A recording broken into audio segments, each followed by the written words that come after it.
lupa untuk klik lonceng dan subscribe supaya video saya selanjutnya teman-teman tidak ketinggalan. Terima kasih, langsung saja. Check it out.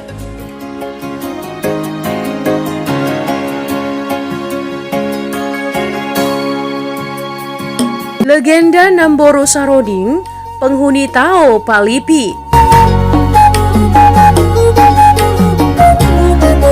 Alkisah teman. Suatu hari menjelang siang, Namboro Boru Saroding pergi ke Danau Toba untuk mandi, sekaligus mencuci pakaian.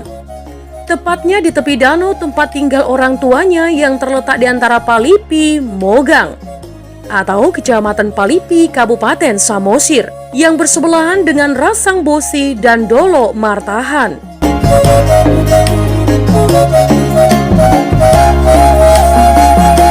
Iya teman, Boru Saroding terkenal dengan kecantikannya.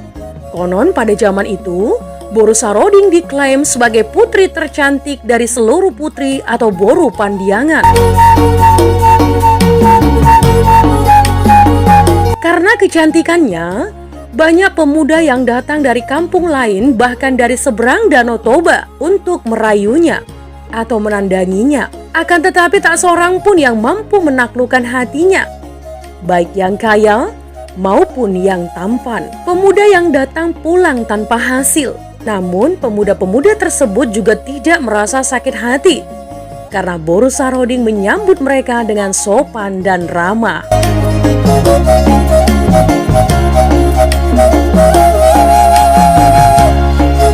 Boru Saroding yang dikenal pendiam, sopan, taat akan orang tua dan baik hati terhadap teman-temannya, pandai membuat ulos Batak. Dia sangat ulet dalam pekerjaannya. Ya, keuletannya ini membuat orang tuanya cukup heran teman, sekaligus bangga terhadap putrinya. Boru Saroding yang dalam adat Batak mempunyai sifat dan sikap yang sangat baik.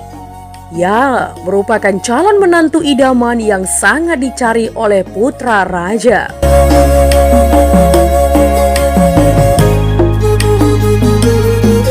Ketika Boru Saroding sedang mandi dan membilas rambutnya yang panjang dan indah di tepi Danau Toba, sebuah sampan yang ditumpangi seorang pemuda tampan dan berwibawa yang berdiri di atas sampan datang menghampiri Boru Saroding. Melihat pemuda yang mengenakan ulos Batak dan melihat tampangnya, Boru Saroding berpikir bahwa pemuda tersebut bukanlah seorang nelayan biasa seperti yang sering dilihat di sekitar pantai Danau Toba.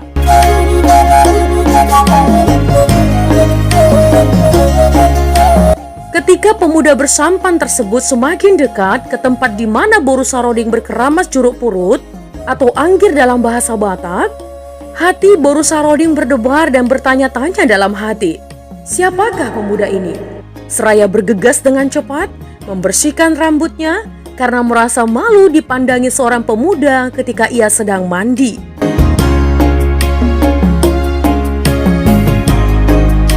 Dengan bergegas, Boru Saroding pun selesai mandi dan beranjak dari pantai menuju kediaman orang tuanya. Akan tetapi teman, ketika Boru Saroding hendak melangkah, sang pemuda pun berkata kepada Boru Saroding, "Putri Raja, kenapa bergegas-gegas pulang?" tanya pemuda tersebut kepada Boru Saroding. Seketika langkah Boru Saroding pun terhenti karena terkejut dan seraya melirik ke arah pemuda yang memanggilnya. Pemuda ini tampan dan berwibawa ya, penilaian Boru Saroding dalam hatinya. Kebetulan masih banyak pekerjaan yang saya harus selesaikan di rumah kami, dalih Boru Saroding kepada pemuda tersebut. Si pemuda tampan dan berwibawa tersebut pun menghampiri Boru Saroding seraya memperkenalkan diri. Tempat asalnya dari Rasangbosi atau Desa Sabulan, Kecamatan Sitio-Tio, yang disebut Ulu Darat kepada Boru Saroding. Dengan hormat sang pemuda itu pun menyampaikan maksud dan tujuannya, sekaligus berniat agar Boru Saroding mau memperkenalkan pemuda tersebut kepada kedua orang tua Boru Saroding. Karena dari awal Boru Saroding melihat pemuda tersebut sudah terkesan dengan ketampanan dan kewibawaan sang pemuda, maka Saroding pun merasa senang dan menyetujui permohonan sang pemuda. Mereka pun bergegas berjalan bersama menuju rumah Boru Saroding.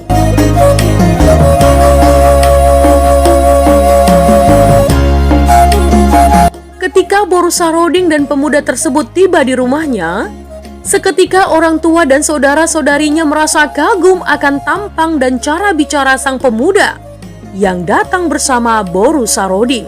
Mereka serasa disulap melihat sang pemuda tersebut yang tampan dan berbadan kekar. Singkat cerita teman, sang pemuda tersebut pun menyampaikan niat baik hatinya kepada kedua orang tua dan saudara-saudari Boru Saroding bahwa ia ingin mempersunting Boru Saroding sebagai istrinya.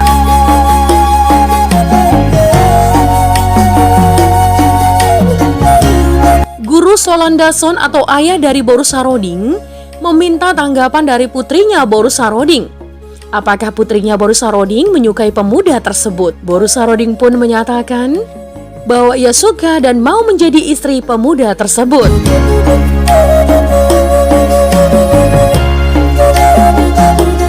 Tak lama kemudian, Guru Solandason memberitahukan kepada sanak saudaranya, dan selanjutnya pemuda tersebut dan Boru Saroding pun mendapat restu dari kedua orang tua Boru Saroding.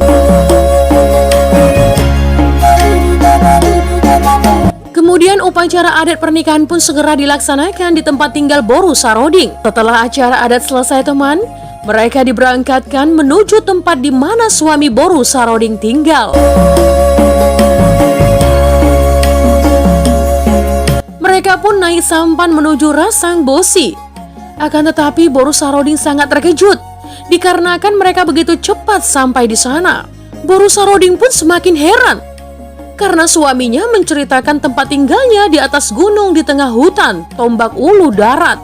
Namun Boru Saroding tidak terlalu khawatir teman, karena ketika mereka berjalan melewati jurang yang dalam dan terjal, ditambah hutan yang begitu liar, sang suami menuntun langkahnya, memegang tangan Boru Saroding, sehingga Boru Saroding tak sedikit pun merasa lelah. Bahkan suaminya terlihat kuat tanpa keringat melewati daerah yang cukup melelahkan untuk dilalui.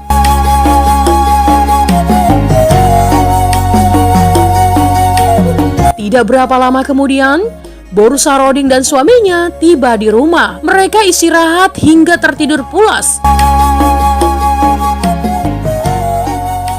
Sampai keesokan harinya ketika menjelang pagi, Boru Saroding pun terbangun. Namun Boru Saroding tidak melihat suaminya. Kemudian ketika Boru Saroding hendak melihat suaminya ke depan rumah, Boru Saroding pun tersentak karena terkejut. Dia melihat seekor ular berukuran sangat besar melintas di halaman depan rumah suaminya. Tiba-tiba dengan sangat tergesa-gesa, Boru Saroding menutup pintu rumah karena merasa sangat terkejut. Di mana Boru Saroding sebelumnya tidak pernah melihat ular yang berukuran sangat besar dan memiliki kepala yang tidak seperti kepala ular pada umumnya. Dengan rasa takut yang luar biasa dan rasa heran, Boru Saroding pun duduk diam terpaku di dalam rumah.